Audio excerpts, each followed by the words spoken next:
Sir నిన్న మీరు నమస్తే బద్రిహాల్ అండి. వెళ్లారు. బద్రిహాల్‌లో కుటుంబ సభ్యులతో మాట్లాడినారు. కుటుంబ సభ్యులతో మాట్లాడేటువంటి క్రమంలో మీకు తెలిసిన నిజాలేంటి? మీ నిజ నిర్ధారణ కమిటీలో తేలినటువంటి వాస్తవాలేంటి?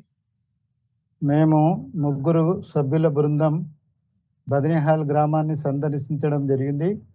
మేము సందర్శించినప్పుడు గంగమ్మ కూతురు చాలా భయంతో చెప్పడానికి కూడా సంకోచిస్తూ మాతో ఒక అరగంట సేపు మాట్లాడడం జరిగింది.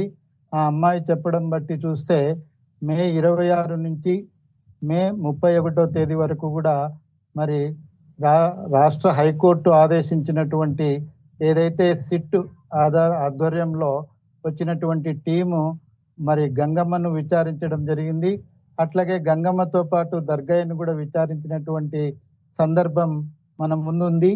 ఆ విచారించే క్రమంలో మరి గంగమ్మను చిత్రహింసలకు గురి చేసినారని కూడా ఆ యొక్క బాధితురాలు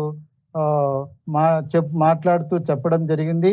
అయితే వాళ్ళమ్మ మృతికి కారణం ఆమెకు అనారోగ్యమే అని చెప్పేసి బయట చెప్తున్నటువంటి పరిస్థితి కూడా ఉంది. అయితే ఏం చెప్తే ఏమవుతుందో అన్న భయం మా అమ్మాయి కళ్ళలో మేము గోచరించడం జరిగింది.